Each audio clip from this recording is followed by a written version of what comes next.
Ал мінекей Каспий жағасында Арал өңірінің азаматтарының тілегі тыңдаймыз. Ассалаумағалейкум ағайын, құрма Арал жұрты. Біз Ақтау қаласының жанынан, Каспийдің жағасынан тұрып бір үлгі тұсауды мұрат мақсат дұрыс деп ойладық. Аралда бауырларымыз жерді сыртта жүрген, жерде жүрген экомарафон ұйымдастырып жатыр деген естігесін. Осы өндеуді жариялауды жөн көрдік. Ниетімізді білдірейік деп.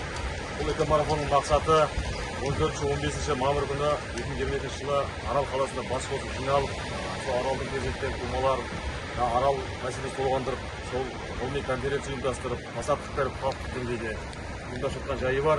Соны қолдаймыз, соны қолдау мақсатында осы үндеуімізді қолдаймыз.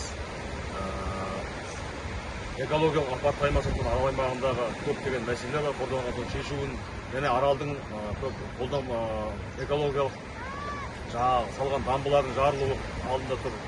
Апат аймақ суымыздан айырылып, бар суымыздан айырылып қалмау үшін соны тұяқ серпе өзіміздің незімізді талабымызды көрсетпесек, білмесек, үкімет соған назар аударса екен деген оймен осы үндеуді жолдап жатырмыз.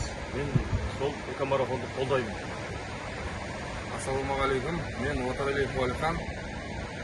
Осы марафонды қолдаймыз. Ассалаумағалейкум, ағайындар, отандастар. Осы Маңғыстау өңірінен, Ақтау қаласынан жақында жұт болмасын деп, жауын болсын деп, масаттық берілген амфитеатр аймағынан жұғысты болсын деп, біз жанашыр ретінде отанымызға жанымыз ашып, осы Арал мәселесін көтеріп, осы марафонды қолдай отыра, біз тілекшіміз. Әрбір осы өмірде болып жатқан сынақ сол ішіне Арал мәселесі де кіреді. Арал мәселесі себебімен көптеген халқымыздың, отандастарымызды бір-біріне біріктіріп, осылай үлкен шаралар өткізуге себепші болып жатыр. Осы себептің арқасында, осындай үлкен жиындардың арқасында, тілектеріміздің арқасында, дұғалардың арқасында, Алла бұйырса, тілегіміз қабыл болып, Арал мәселесі шешіліп солсын деген ниетіміз. Біз қолдаймыз осы экомарафонды. Қолдаймыз ба? Қолдаймыз. Су келсін Аралға.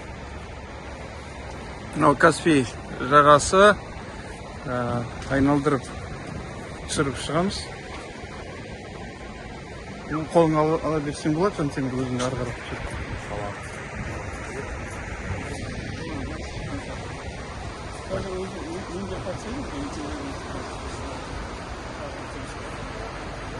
Мен сөйлесесің